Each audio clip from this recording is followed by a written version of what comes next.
This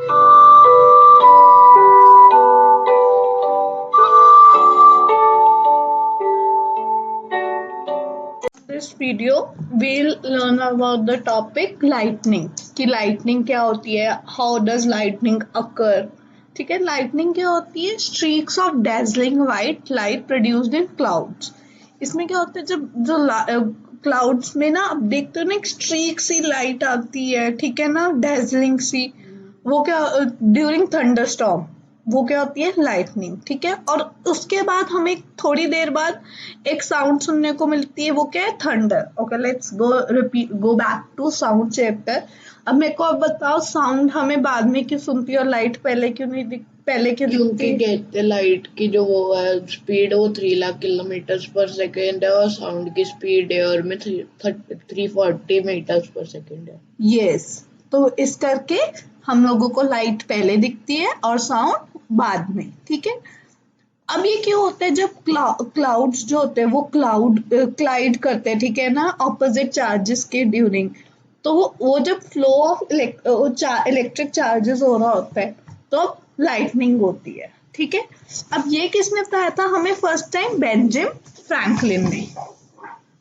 Franklin was the one who invented this theory.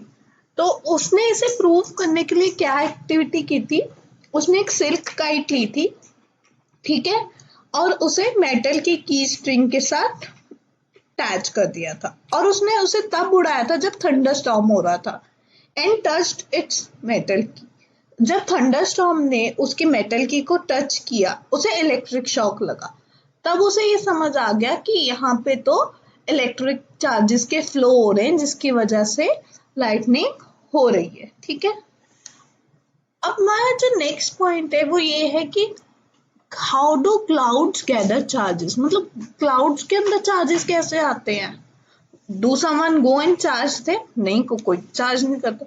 तो ऐसा कोई थ्योरी लाइक कुछ प्रॉपरली प्रूवन नहीं है, बट क्लेम किया जाता है. क्लेम मतलब कि कहा जाता है, ठीक है, कि फ्रिक्शन जो होती है विंड और क्लाउड्स के बीच में, उसकी वजह से हमने पढ़ा था कि नहीं, electric charges due to friction हो सकते हैं. तो फ्रिक्शन जो होती है विंड और क्लाउड्स के बीच में, जिसकी वजह से हमारे जो क्लाउड्स हैं वो चार्ज हो जाते हैं. जो उसके अंदर क्लाउड्स के अंदर जो लाइट वेट वाटर ड्रॉपलेट्स होते हैं, जो लाइट वाटर ड्रॉपलेट्स होते हैं, वो पॉजिटिवली चार्ज होते हैं और वो क्लाउड्स वो ऊपर चले जाते हैं. ठीक है, वो थोड़ी अपराइज कर जाते हैं. बट जो हैवी वाटर ड्रॉपलेट्स हैं वो नेगेटिव चार्ज गेन करते हैं और वो नीचे की तरफ आ जाते हैं. ओके, मगर अब ये ऐसे ही नहीं लाइटनिंग होती, क्योंकि अब एयर है, एयर इंसुलेटर है, so nothing happens due to air. मगर जब जो क्लाउड है उसके अंदर बहुत ज्यादा चार्जेस भर जाते हैं, ठीक है, when large amount of mix charges accumulates in a cloud, मतलब बहुत हैवी हो गया, बहुत पॉजिटिव बहुत नेगेटिव चार्जेस हो गए, तो वो दो क्लाउड्स को पास ले आता है. ऑब्वियसली पॉजिटिव नेगेटिव अट्रैक्ट्स ना. यस. ठीक है, जो पॉजिटिव वाला क्लाउड होगा वो नेगेटिव वाले क्लाउड को अट्रैक्ट करेगा. ठीक है, अब जो इतने ज्यादा ह्यूज मिक्स चार्जेस होते हैं, जो एयर है वो भी अपनी इंसुलेटिंग प्रॉपर्टी फिर ब्रेक डाउन कर जाता है. उसकी भी इंसुलेटिंग, क्योंकि चार्जेस ज्यादा है बट इंसुलेटर हमारी एयर में उतनी पावर नहीं है कि वो उसे कर पाए. तो अब इसमें क्या होता है, चार्जेस जो हैं अब वो एक क्लाउड से दूसरे क्लाउड में जंप करते हैं, क्योंकि पॉजिटिव नेगेटिव होते हैं, वो अट्रैक्ट कर रहे होते हैं, causing electric discharge called lightning. अब ये जो इलेक्ट्रिक डिस्चार्ज होता है इसको हम क्या बोलते हैं? लाइटनिंग.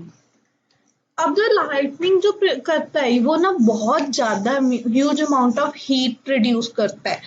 इस हीट से क्या होती है? प्रेशर वेव्स बनती है एयर में, और ये जो प्रेशर वेव्स होती है वो क्या प्रोड्यूस करते हैं? साउंड. हमने पढ़ा था ना, साउंड जो होती है वो वेव्स की फॉर्म में आती है, वाइब्रेशन वेव्स की फॉर्म में आती है. ठीक है, तो अब जो ये प्रेशर वेव्स बनती है उससे हमारी क्या बनती है? Sound, thunder. ठीक है, नाउ इन जो थंडर स्टॉर्म्स होते हैं तो जो विंड होती है ना वो क्लाउड्स को अर्थ के लेवल के थोड़ी क्लोजर ले आती है, मतलब नीचे ले आती है, ठीक है ना, क्योंकि हैवी रेन ड्रॉपलेट्स होती है तो नीचे आते हैं, ठीक है। तो अब क्या होगा जब वो अर्थ के क्लोजर आ जाती है, तो वो जो टॉल बिल्डिंग्स होते हैं, माउंटेन हिल्स होते हैं या फिर टॉल ट्रीज होते हैं, वो उनके साथ ड्यू टू इंडक्शन उसमें भी चार्जेस जा सकते हैं, कॉजिंग टॉल बिल्डिंग्स और ट्रीज चेंज या इंडक्शन, ठीक है। वाया इंडक्शन वो उनके चार्जेस चेंज कर सकते हैं जब लाइटनिंग स्ट्राइक होती है, ठीक है। तो अब इससे क्या होगा, एनर्जी इतनी इंटेंस होती है, इतनी ज्यादा होती है कि वो पूरी वो बिल्डिंग, बड़ी बिल्डिंग को आग लगा सकती है, can cause fire, even in trees वो फायर को कॉज कर सकती है, ठीक है। तो लाइटनिंग कंडक्टर जो होता है हम वो यूज करते हैं इससे प्रिवेंट करने के लिए। लाइटनिंग कंडक्टर क्या होता है हमारा, एक ऐसी लाइटनिंग जो स्ट्राइक होती है उससे प्रिवेंट करने के लिए हम लोग मेटल रॉड को बिल्डिंग के रूफ पे अटैच कर देते हैं। कैसे करते हैं, हम लोग रूफ के ऊपर वाई शेप्स की स्ट्राइक अटैच कर देते हैं और ग्राउंड पे मेटल प्लेट को जो आती है वो हम लोग उसे नीचे तक ले आते हैं और ग्राउंड में मेटल प्लेट को बरी कर देते हैं, ठीक है। ये देखो, ये मैंने डायग्राम रखा हुआ है, इसमें क्या है, इफ यू एबल टू सी, ये जो टॉप पे है, ठीक है, ये वाई शेप का होता है और ये यहाँ से ये नीचे जा रही है पूरी वायर, और ये वायर जाके नीचे, ये देखो ये यहाँ पे मेटल प्लेट के साथ इन्होंने अटैच की हुई ग्राउंड के अंदर, ठीक है।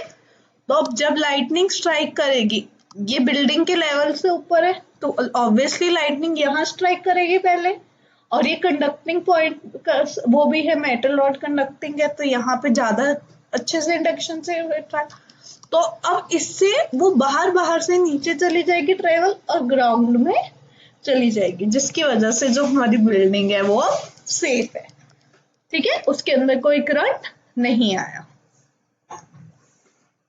तो अब हम लाइटनिंग हमारे लिए कैसे यूजफुल है, लाइटनिंग हमारे लिए दो तरीकों से यूजफुल है।